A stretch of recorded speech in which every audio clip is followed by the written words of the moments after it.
Viva, o meu nome é Samuel Lourenço. Na sequência dos vídeos anteriores, portanto este é o terceiro e último vídeo que faz parte de uma série de vídeos que servem de preparação para o exame da ANACOM para acesso à categoria 3.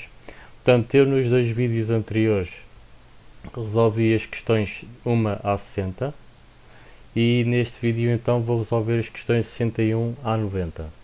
Portanto, começando então pela questão 61, se um amador de categoria 3 fizer exame para a categoria 2, resposta A, manterá o indicativo de chamada da sua estação. B, manterá o sufixo do indicativo da chamada da sua estação. C, manterá o prefixo do indicativo de chamada da sua estação. Ou D, terá um novo indicativo de chamada para a sua estação com prefixo e sufixos distintos do anterior. Portanto, aqui a resposta correta é a B. Vai manter então o sufixo do indicativo da chamada da estação. Por exemplo, um rádio amador, suponhamos que é Charlie Romeo 7, uniforme. Portanto, esse amador, passando para a categoria 2, passa a ser Charlie Sierra 7, uniforme. Portanto, a resposta correta será a B. Para procurar então informação sobre isso, portanto, nos procedimentos para o serviço de amador, indo aqui à parte 9,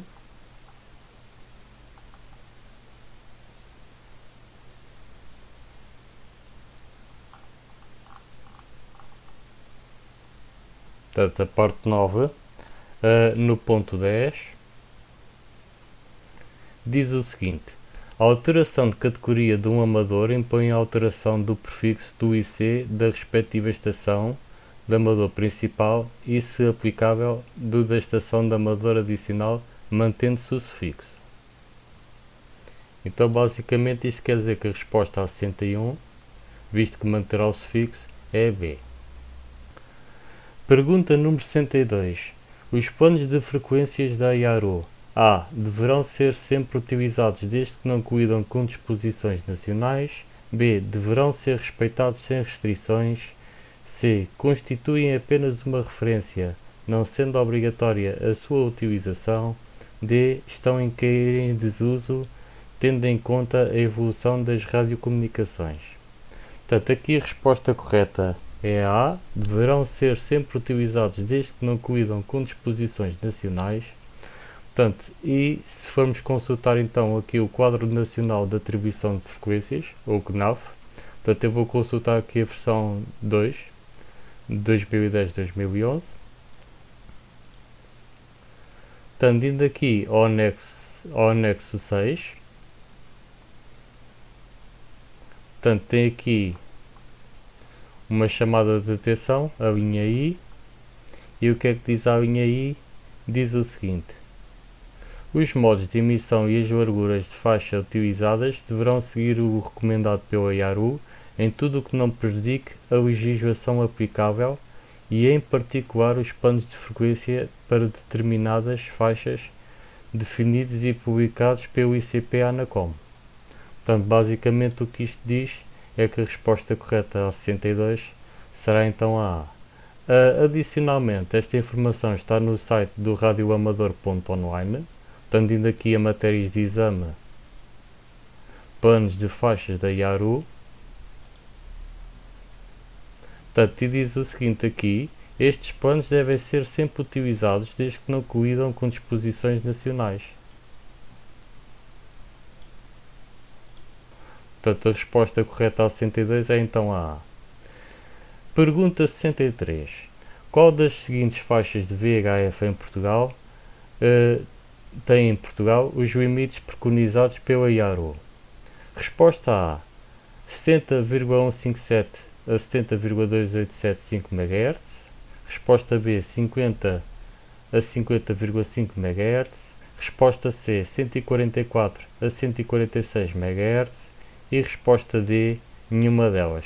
Portanto, aqui a resposta correta é a C, 144 a 146 MHz.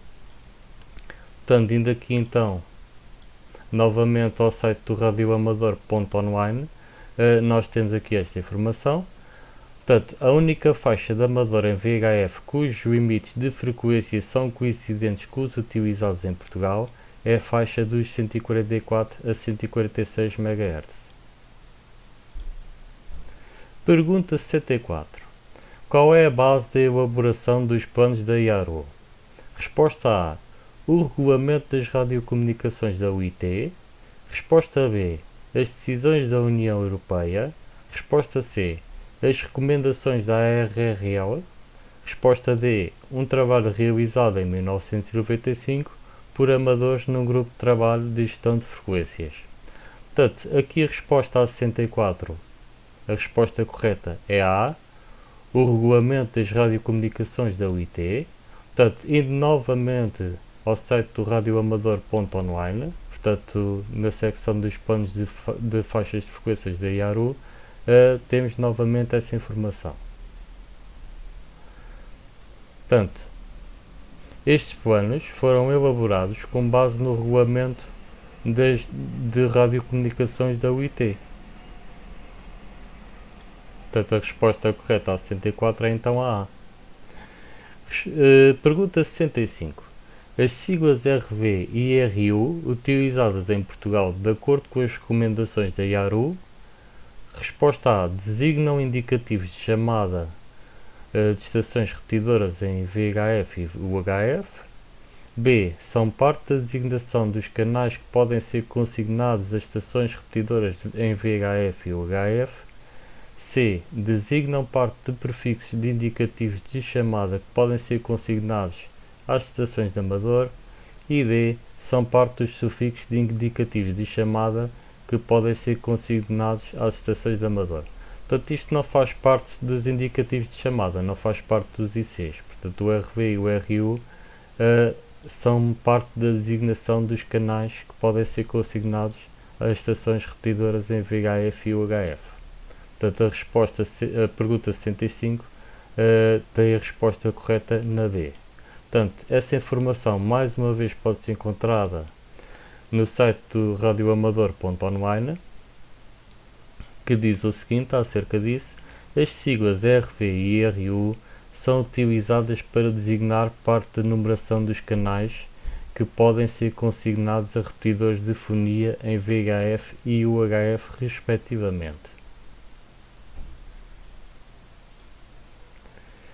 Pergunta 66. O amador deverá A. Estar atento ao desenvolvimento do conhecimento científico das radiocomunicações. B. Estar em permanente disputa no sentido de mostrar os seus conhecimentos científicos. C. Dar pouca atenção ao desenvolvimento tecnológico das radiocomunicações, pois o mais importante é comunicar. E D. Aumentar os seus conhecimentos não os partilhando com os outros amadores. Portanto, o radioamadorismo é acerca da descoberta científica, mas também é acerca da partilha de conhecimentos. Não se trata apenas de comunicar. Portanto, tendo isso em conta, a resposta A é a mais correta. O amador deverá estar atento ao desenvolvimento do conhecimento científico das radiocomunicações. Pergunta 67. Numa comunicação, senti-me ofendido pelas palavras que me foram dirigidas por um colega amador. O que é mais correto fazer? Resposta A. Queixar-me à ANACOM. Resposta B. Numa futura comunicação em que esse colega intervenha, falar sobre o ocorrido num tom cordial, no sentido que situações semelhantes não voltem a acontecer. Resposta C.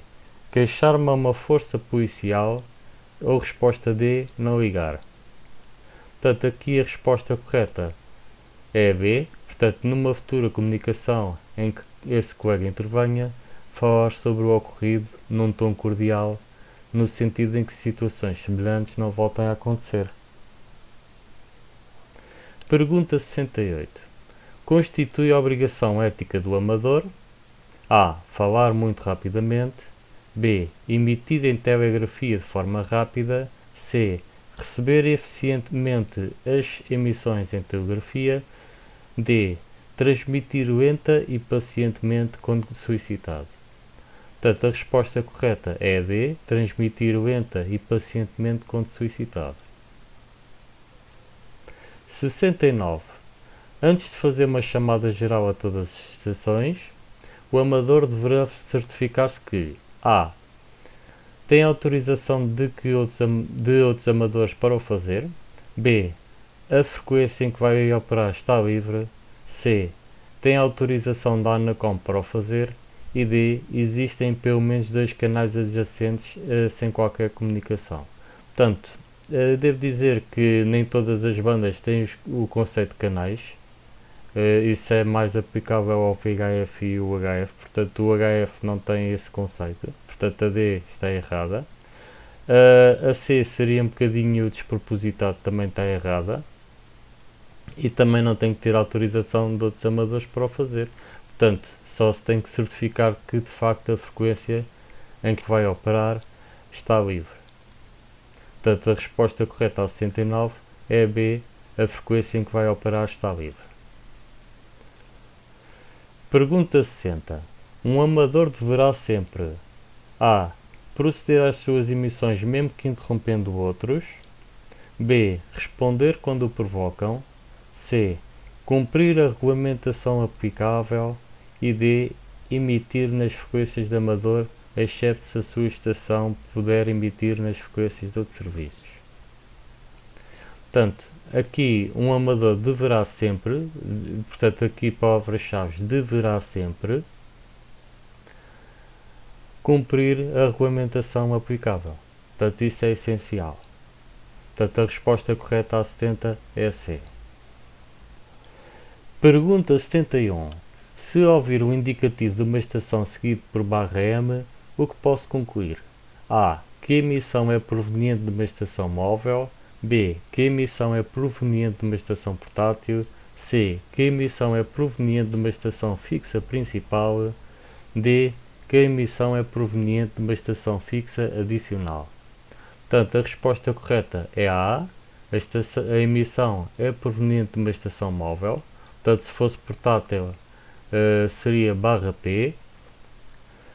Se fosse proveniente de uma estação fixa principal ou de uma estação fixa adicional, aí não teria sufixo.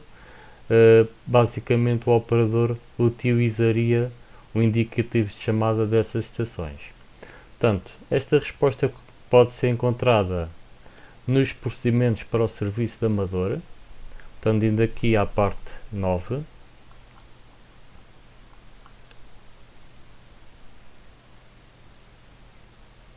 Portanto, parte 9, esta aqui, portanto, ponto 12, e na linha C tenho aqui então a resposta. Ao utilizar uma estação de amador móvel, o amador deve transmitir o IC, ou seja, o indicativo de chamada, seguido da palavra móvel ou dos símbolos /M e da respectiva localização.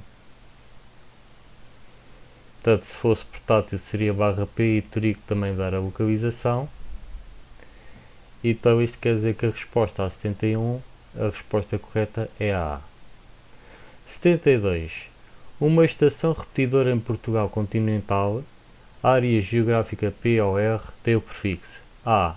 CR0, B. CS0, C. CQ0 e D. CQ5. Portanto, a resposta correta é a C, CQ0. Esta informação pode ser encontrada no anexo 3 dos procedimentos para o serviço de amador.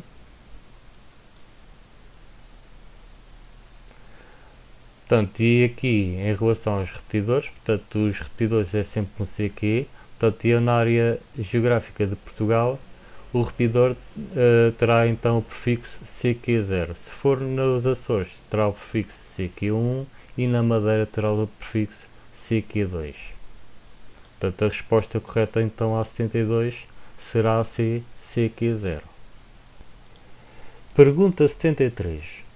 O Regulamento das Radiocomunicações é uma publicação A. da IARU, B. da CEPT, C. da UIT e D. da NATO. Portanto, a resposta correta é a C, da UIT. Portanto, acontece que eu tenho aqui um dos volumes dessa publicação, é o volume número 1. Portanto, e se for aqui ver a autoria, portanto eu vejo que é ITU, ou como quem diz em Portugal, o IT. Portanto, a resposta correta é STT3. Portanto, e aliás esta questão saiu de outra forma anteriormente. Pergunta 74. De acordo com a regulamentação em vigor e tendo em conta o definido no Regulamento das Radiocomunicações, o que é uma estação de amador? A. É uma estação de radiocomunicações do serviço de amador ou do serviço de amador por satélite, podendo ter caráter fixo, móvel ou portátil. B. É uma estação de radiocomunicações que apenas pode emitir em HF, podendo ter caráter fixo, móvel ou portátil. C. É uma estação de radiocomunicações que pode emitir em todas as faixas do espectro, podendo ter caráter fixo, móvel ou portátil. E D. É uma estação de radiocomunicações do serviço de amador ou do serviço de amador por satélite que apenas pode ter caráter fixo. Portanto, a resposta correta é A. É uma estação de radiocomunicações do serviço de amador ou do serviço de amador por satélite que pode ter caráter fixo, móvel ou portátil. Portanto, a B não é, porque uma estação de amador também pode emitir em VHF e UHF, estando equipada para tal. A C não é, porque uma estação de amador nunca pode emitir em todas as faixas do espectro, deve estar limitada às faixas de amador.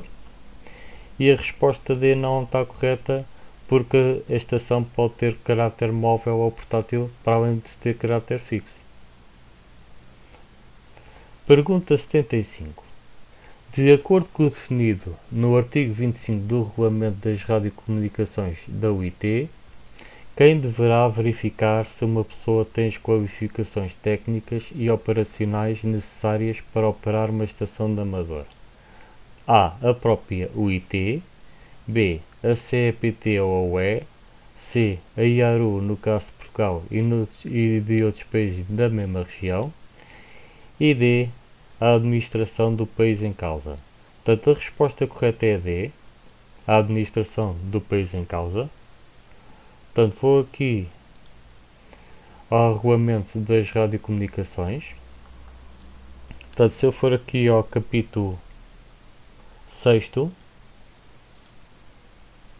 portanto, artigo 25, vou aqui então ao 25.6, que diz o seguinte: Administrations shall verify the operational and technical qualifications of any person wishing to operate an amateur station.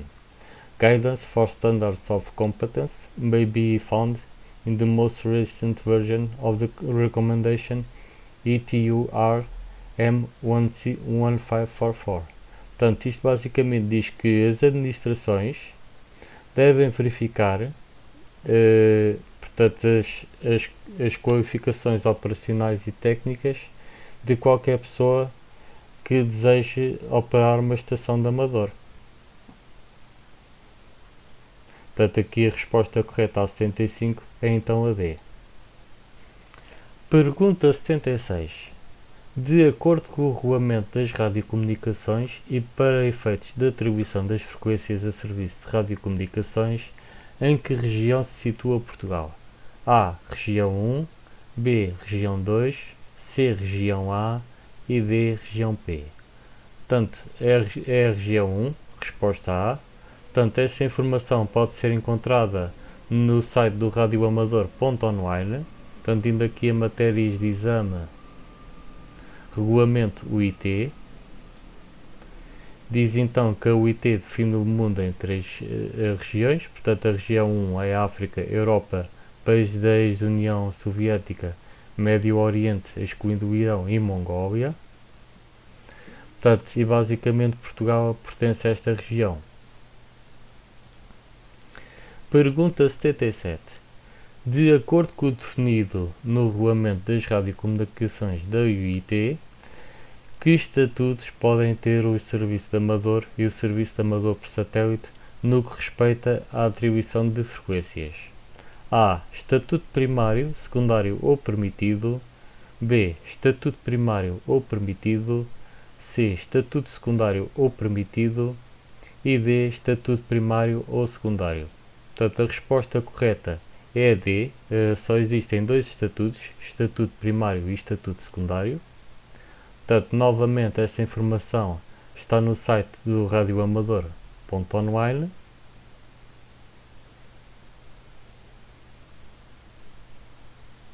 Portanto, diz aqui, de acordo com o definido no regulamento das radiocomunicações da UiT, as frequências de amador podem ter um de dois estatutos, primário ou secundário.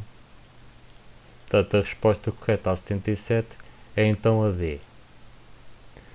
Pergunta 78.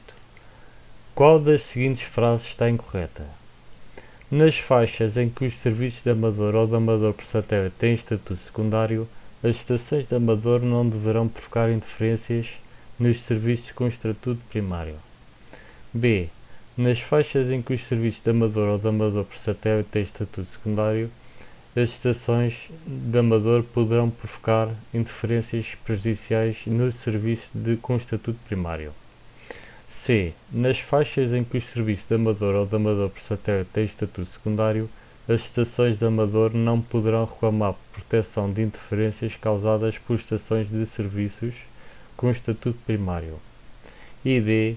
Nas faixas em que os serviços de amador ou de amador por satélite têm estatuto secundário, as estações de amador poderão apenas reclamar proteção de interferências causadas por estações de serviços com estatuto secundário se as consignações feitas a esses serviços forem posteriores àquelas. Portanto, a resposta correta aqui claramente é, neste caso a incorreta, é B. Portanto, não podem provocar de alguma forma interferências prejudiciais ou outras interferências nos serviços com estatuto primário. Portanto, em relação à A está correta, se bem que eu aqui punha não poderão, portanto não podem mesmo, de todo. Portanto, a resposta à 78 é B.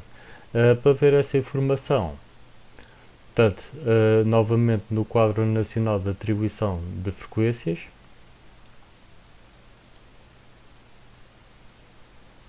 portanto, vou aqui ao anexo 7, 7.1 definições.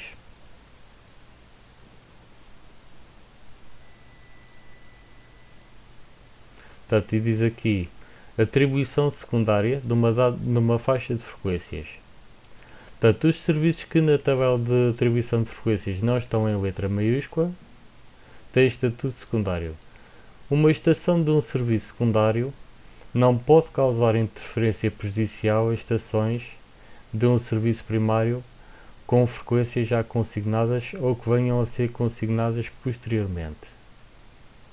Não pode reclamar proteção de interferência prejudicial de estações de um serviço primário com frequências já consignadas ou que venham a ser consignadas posteriormente, e pode reclamar proteção de interferência prejudicial de estações do mesmo serviço secundário ou de outros serviços também com o mesmo estatuto, desde que lhe tenha sido consignada a frequência dada anterior. Portanto, isto basicamente é a resposta A, C e D.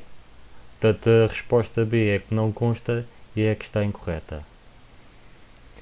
Pergunta 79. Que outra designação tem as faixas métricas? A. HF. B. VHF. C. UHF. E D. SHF. Portanto, a resposta correta é B. VHF. Portanto, inclui as faixas dos 6 e dos 2 metros e também dos 4 metros. Basicamente são aquelas faixas que são medidas em metros, ou seja, de 1 a 10 metros. HF refere-se às faixas decamétricas, portanto de 3 a 30 MHz.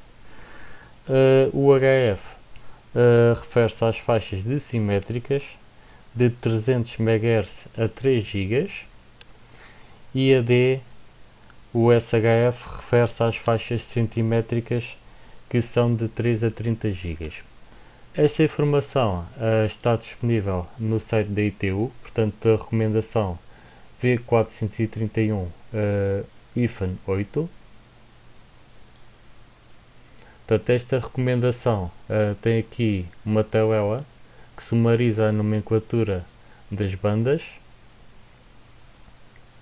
Portanto, e diz então que VHF são portanto, faixas métricas. Portanto, a resposta a 79 é VHF. Pergunta 80. Podem requerer à ANACOM a realização de exame para a categoria 3 os indivíduos A. maiores de 12 anos, B. maiores de 16 anos, C. maiores de 18 e D. maiores de 21. Portanto, a resposta correta é A. maiores de 12. Portanto, isto consta no Decreto-Lei nº 53 de 2009. Portanto, vou aqui ao artigo 4.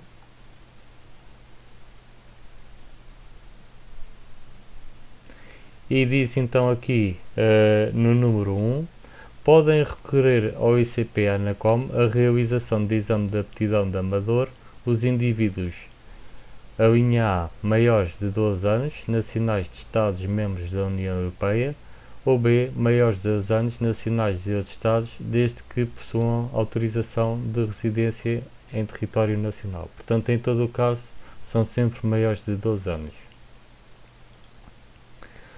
Pergunta 81. Quantas categorias de amadores existem? A. Existem 3 categorias de amador. 1, 2 e 3. B. Existem 6 categorias de amador. A, B, C, 1, 2 e 3. C. Existem 5 categorias de amador. A, B, C, 1 e 2. E D. Existem 7 categorias de amador. A, B, C, D, 1, 2 e 3. Portanto, a resposta correta é B. Existem 6 categorias de amador. A, B, C, 1, 2 e 3. Portanto, a categoria A, B e C são categorias que existiam antes do Decreto-Lei 53 de 2009.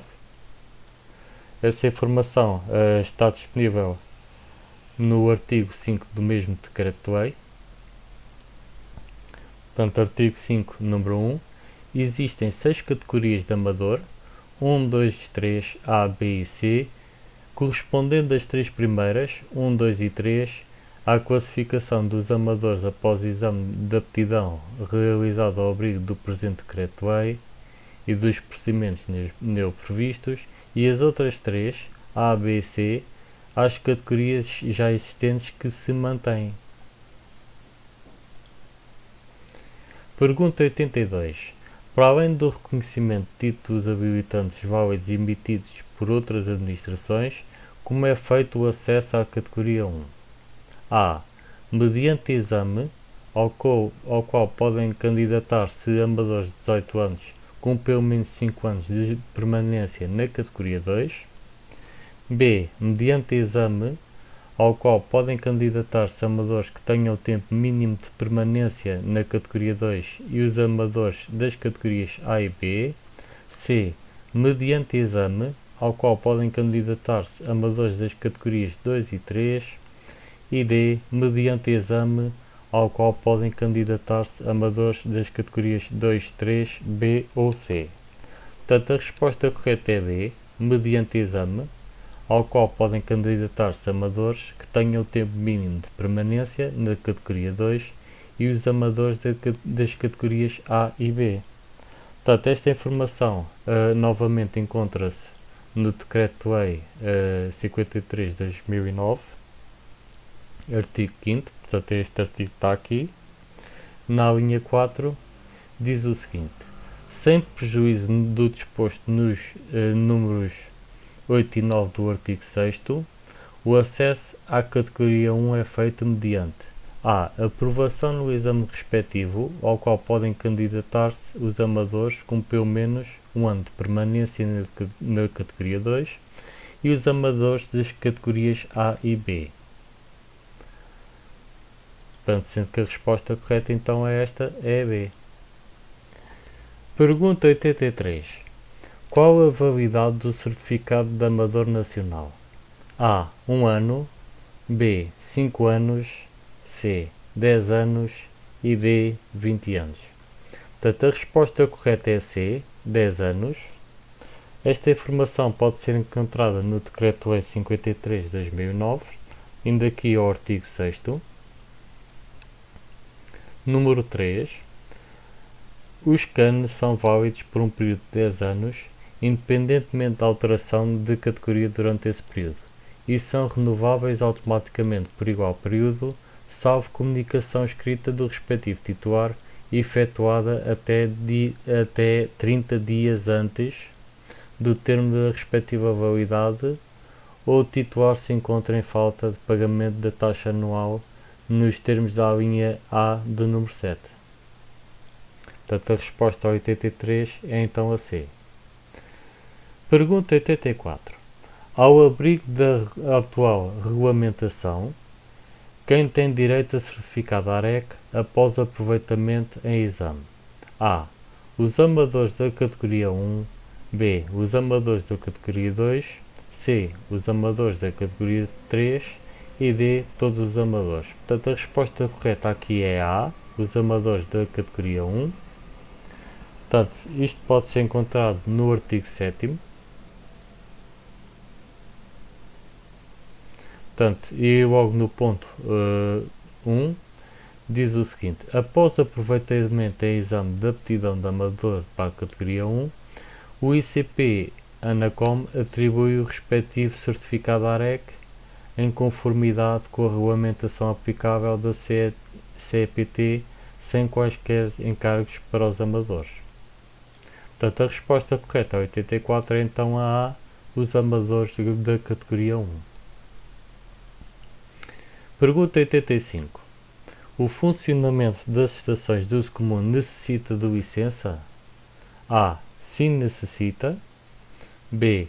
Sim, necessita, mas apenas no caso de serem operadas por amadores da categoria 3. C. Não necessita, exceto quando estas estações são fixas. E D. Não necessita. Portanto, a resposta correta é A. Sim, necessita. Portanto, isto pode ser encontrado no artigo 9º, portanto, novamente no Decreto-Lei 53 de 2009. Portanto, indo aqui ao número 2, diz o seguinte: o funcionamento de estação de uso comum está sujeito à licença emitida pelo ICP ANACOM. A linha A. As associações de amadores legalmente constituídas, desde que todos os titulares dos órgãos da associação sejam titulares de CAN. B. Às entidades competentes no âmbito dos sistemas nacional e regionais de planeamento civil de emergência. Portanto, necessita de licença. Pergunta 86. Qual das seguintes afirmações não está correta? A. Os titulares de CAN, excepto da categoria 3, podem utilizar as suas estações individuais apenas em modo de recepção. Portanto, logo aqui a partir desta está errada. Ok? Por causa disto. Portanto, os titulares de um CAN de categoria 3 é que só podem utilizar as suas estações individuais apenas no modo de recepção. Portanto, isto é precisamente o oposto do que diz a lei. Resposta B. Os titulares de CAN podem utilizar estações de uso comum.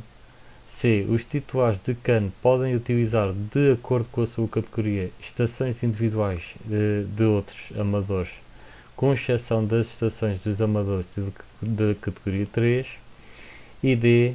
Os titulares de CAN, excepto da categoria 3, podem partilhar a utilização das suas estações individuais com outros amadores, de acordo com a sua categoria. Portanto, aqui a resposta que não está correta, neste caso, a afirmação errada, é a A. Portanto, onde é que essa informação pode ser encontrada? Novamente, Decreto-Lei 53 de 2009, artigo 8, número 1. Sem prejuízo das limitações fixadas na lei, os titulares de CAN, com exceção dos da categoria 3, podem: A. Utilizar as suas estações individuais de amador, tanto fixas, com o limite de uma estação principal e uma adicional, como móveis ou portáteis, nos termos do presente Decreto-Lei, bem como de todas as regras de execução e procedimentos aprovados e publicados pelo ICP-ANACOM ao abrigo do mesmo. A linha B, utilizar estações de uso comum. A linha C, utilizar de acordo com a sua categoria estações individuais de outros amadores, com exceção das estações dos amadores da categoria 3. E D, partilhar a utilização das suas estações individuais com outros amadores de acordo com a sua categoria. Portanto, aqui claramente a resposta B, C e D estão contempladas, a única que não está contemplada é a A. Portanto, a A está errada. E também pelo motivo que os titulares de CAN de categoria 1 e 2 podem utilizar as suas estações em modo de recepção e de emissão. Pergunta 87.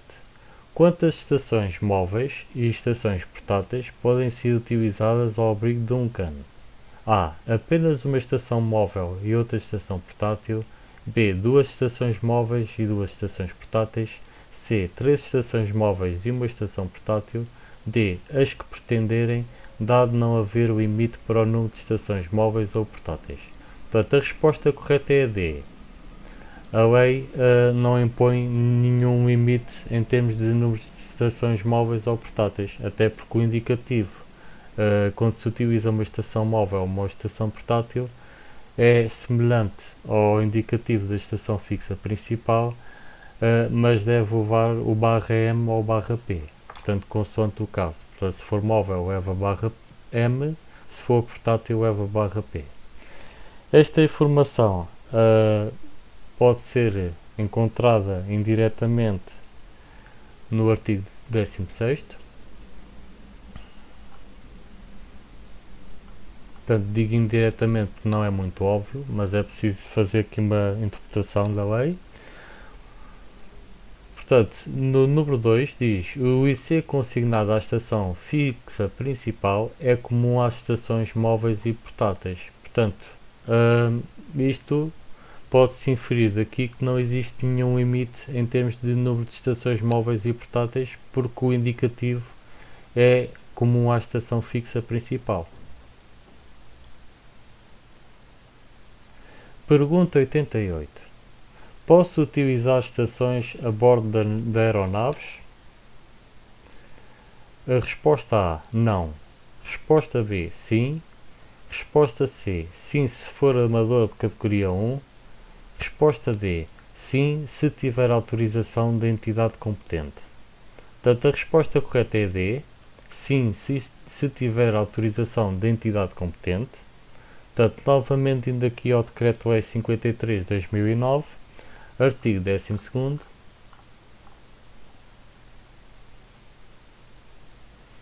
vou aqui ao número 1, a linha D, diz o seguinte: portanto, constitui obrigações do utilizador de estações de amador não utilizar estações de amador a bordo de aeronaves e de embarcações, excepto com autorização expressa das autoridades competentes. Portanto, a resposta correta a 88 é claramente aqui a D.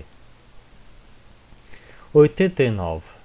Onde posso consultar as faixas de frequências atribuídas aos serviços de amador ou de amador por satélite em Portugal? A. No sítio da internet da CEPT. B. No sítio da internet da UiT. C. No sítio da internet da ANACOM. Ou D. No sítio da internet da IARO. Portanto, aqui a resposta correta é a C. No sítio da internet da ANACOM. Portanto, isto mais concretamente pode ser encontrado no CNAF ou no Quadro Nacional de Atribuição de Frequências. Portanto, está lá toda a informação das frequências que são atribuídas aos serviços de amador ou de amador por satélite. Última pergunta, que é a pergunta 90. Sendo o amador da categoria 3 e tendo o CAN ativo, que taxa anual tenho que pagar? Portanto, A. Taxa anual relativa à licença CEPT. B. Taxa anual relativa à utilização de ICOA, portanto, de indicativo de chamada ocasional anual, portanto não faz sentido. C. Taxa anual de licença de uso comum. E D. Taxa anual de utilização do espectro. Portanto, aqui a resposta correta é D. Taxa anual de utilização do espectro. Portanto, isto está contemplado no Decreto-Lei 53 de 2009, mais precisamente no artigo 19. Portanto, diz aqui, em relação às taxas, estão sujeitas aos pagamentos de taxas. Portanto, eu vou ver aqui então a linha H. A utilização do espectro radioelétrico pelos titulares de cana. Portanto, independentemente de ser de categoria O3 ou não, portanto, paga sempre uma taxa anual de utilização do espectro. Portanto, a resposta correta a 90 é então a D. Feita então esta última questão, da minha parte é tudo. Espero que tenha gostado deste vídeo, que este vídeo venha a ser útil, caso deseje então ingressar neste caminho que é o radioamadorismo. Espero que também seja esclarecedor. Se tiver alguma questão que queira colocar, por favor, disponha da secção de comentários, que eu responderei, e até uma próxima.